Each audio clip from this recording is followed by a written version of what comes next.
ശ്രീ വെള്ളാപ്പള്ളിയെക്കുറിച്ച് പറയുമ്പോൾ അദ്ദേഹത്തിൻ്റെ നേതൃശേഷിയുടെ ഭാഗമായി വലിയ തോതിൽ എല്ലാവരും ശ്രദ്ധിക്കപ്പെടുന്ന കാര്യം അദ്ദേഹത്തിൻ്റെ കാര്യങ്ങൾ അവതരിപ്പിക്കാനുള്ള ശേഷിയാണ്. അത് നേരത്തെ ഇവിടെ അവതാരക പറഞ്ഞ ആ രീതിയിലല്ല, യഥാർത്ഥത്തിൽ ആളുകളുടെ മനസ്സിലേക്ക് നല്ലതുപോലെ കയറുന്ന രീതിയിലുള്ള അവതരണ രീതി വെള്ളാപ്പള്ളിയുടെ ഭാഗത്ത് നിന്ന് എപ്പോഴും കാണാം. അതിലൊരു പ്രത്യേകമായ, നമ്മുടെ നാടൻ ഭാഷയിൽ പറഞ്ഞാൽ സരസ്വതി വിലാസം അദ്ദേഹത്തിൻ്റെ നാക്കിനുണ്ട് എന്നതാണ് എപ്പോഴും കാണാൻ കഴിയുന്നൊരു കാര്യം. അതിൽ നല്ല കരുതൽ എപ്പോഴും അദ്ദേഹം പ്രകടിപ്പിച്ച് പോന്നിട്ടുണ്ട്. എല്ലാ ഘട്ടത്തിലും മതനിരപേക്ഷ നിലപാട് ഉയർത്തിപ്പിടിക്കാൻ ശ്രദ്ധിച്ചിട്ടുമുണ്ട്. അടുത്ത കാലത്ത് നിർഭാഗ്യകരമായ ചില വിവാദങ്ങൾ ഉയർന്നു വന്നു. എന്നാൽ വെള്ളാപ്പള്ളിയെ അറിയാവുന്നവർക്കെല്ലാം അറിയാം, അദ്ദേഹം ഏതെങ്കിലും ഒരു മതത്തിന് എതിരായി നിലപാട് സ്വീകരിച്ച ചരിത്രമുള്ള ആളല്ല എന്ന്. എല്ലാ ഘട്ടത്തിലും വിവിധ മതങ്ങളുമായി യോജിച്ചുകൊണ്ടുള്ള ഒട്ടേറെ കാര്യങ്ങൾ ഉയർത്തിക്കൊണ്ടുവരാൻ വ്യക്തിപരമായി തന്നെ നേതൃത്വം വഹിച്ച ഒരാളാണ് വെള്ളാപ്പള്ളി എന്ന് നമുക്കറിയാം. അപ്പോൾ എന്നാലും ചില തെറ്റിദ്ധാരണകൾ പരത്താനുള്ള അവസരം അദ്ദേഹത്തിൻ്റെ ഒരു പ്രസംഗത്തിൻ്റെ ഭാഗമായി വന്നു. അതാണ് നമ്മുടെ നാട് എന്ന് തിരിച്ചറിയണം, അത് മനസ്സിലാക്കാനാവണം.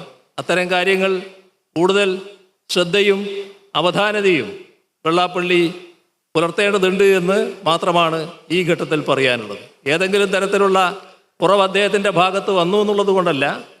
ഇതാണ് നാട്. എന്തിനേയും വക്രീകരിക്കാൻ നോക്കുന്ന കാലം, ഏതിനേയും തെറ്റായി ചിത്രീകരിക്കാൻ നോക്കുന്ന കാലം. അദ്ദേഹം തന്നെ പിന്നീട് വ്യക്തമാക്കിയിട്ടുണ്ട്, ഒരു രാഷ്ട്രീയ പ്രസ്ഥാനത്തിനെതിരെ പറഞ്ഞ കാര്യമാണ് അത്. ഒരു രാഷ്ട്രീയ പാർട്ടിയോട് പ്രത്യേക വിരോധമോ ഒരു രാഷ്ട്രീയ പാർട്ടിയോട് പ്രത്യേക മമതയോ വെച്ചുകൊണ്ട് പറഞ്ഞ കാര്യമല്ല, നിലവിലുള്ള യാഥാർത്ഥ്യം വെച്ചൊരു കാര്യം പറഞ്ഞു. അത് പറഞ്ഞത് രാഷ്ട്രീയ പാർട്ടിക്കെതിരായി. ആ രാഷ്ട്രീയ പാർട്ടിയെ സംരക്ഷിക്കാൻ താല്പര്യമുള്ളവരെല്ലാം കൂടി അപ്പോൾ അതിനെതിരെ രംഗത്ത് വന്നു. ഇതാണ് സംഭവിച്ചിട്ടുള്ളത്. അത് മനസ്സിൽ വെക്കുക എന്ന് മാത്രമാണ് എനിക്ക് ഈ ഘട്ടത്തിൽ പറയാനുള്ളത്. ഇവിടെ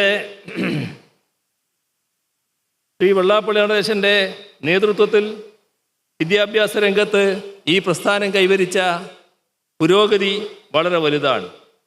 വിദ്യാഭ്യാസം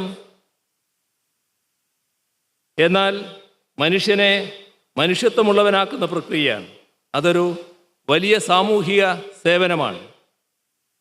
ആ സേവന മനോഭാവത്തിലൂന്നിയ പ്രവർത്തനങ്ങൾ നിരവധി മേഖലകളിൽ നടത്താൻ കഴിയണം. സമൂഹം ഇന്നത് ആവശ്യപ്പെടുന്നുണ്ട്, ആഗ്രഹിക്കുന്നുമുണ്ട്. ആ ധർമ്മം കൂടുതൽ കാര്യക്ഷമമായി നിറവേറ്റുവാൻ തുറന്നുള്ള കാലങ്ങളിലും കഴിയണം എന്നാണ് പ്രതീക്ഷിക്കുന്നത്.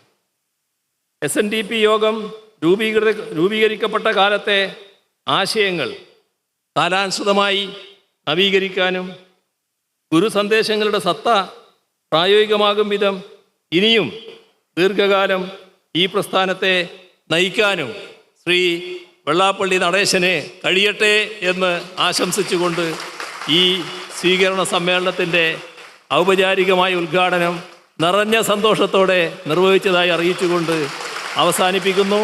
നിങ്ങൾക്കെൻ്റെ സ്നേഹാഭിവാദനങ്ങൾ.